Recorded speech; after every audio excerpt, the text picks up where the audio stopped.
It is recording. The Kissing Booth 2 movie review. I am so bad at this. The long-awaited sequel for The Kissing Booth, The Kissing Booth 2, has finally aired on Netflix, and I'm gonna review it.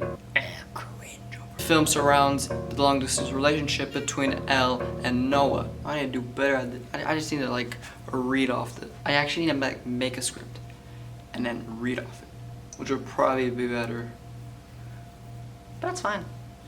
Elle and Noah's long-distance relationship becomes distant as Noah becomes closer with his friends at Harvard, and Elle becomes closer with Marco, who is a new character we see in this film. The movie also looks at, more in depth, the relationship between Lee and his girlfriend Rachel. And I really enjoyed this about the film because we didn't really get to see that much of this relationship in the first one, and we see the struggles this relationship goes through because Rachel is always mad because Elle is always third-wheeling and Rachel and Lee can never have some alone time together. Because of this, Lee and Elle become distant as Rachel spends more time with Lee, and during those times Elle has time to spend with Marco as they practice for the dance competition, which they both have in common, which was a nice touch. It was a great way to build the relationship between Marco and Elle. As the movie progresses, all of the relationships are on the rocks. Lee and Rachel's, Noah and Elle's, and we see this all fall apart when they all gather for Thanksgiving back in LA. My God, take so many takes on this, stupid. After Thanksgiving, we don't know if Noah is gonna get back together with Elle, and we don't know if Rachel's gonna get back together with Lee. Then the Kissing Booth comes back, 1-year anniversary between Lee and Rachel's relationship. That's when they forgive each other and the relationship is back on. Whereas after the Kissing Booth, Elle knows that she doesn't want to be with Marco, she wants to be with Noah.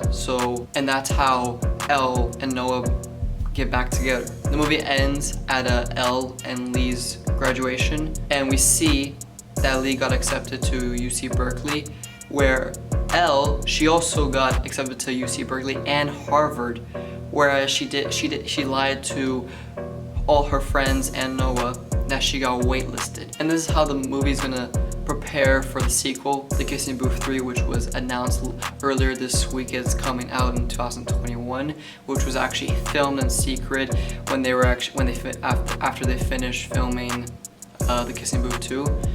Kind of interested how the final movie, I believe, will turn out, because we'll see if Elle chooses either Harvard or UC Berkeley. Overall, this movie is a great rom-com to watch.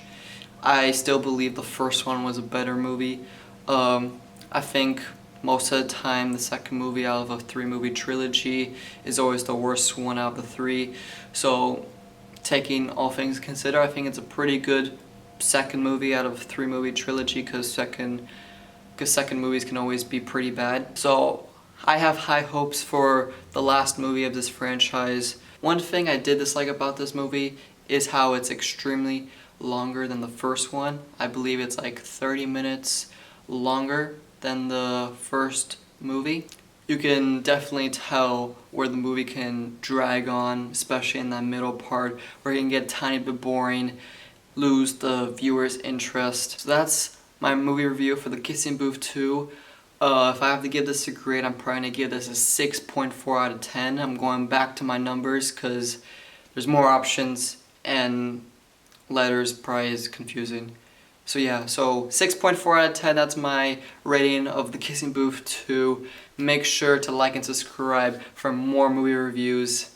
I'll see you next time. Peace.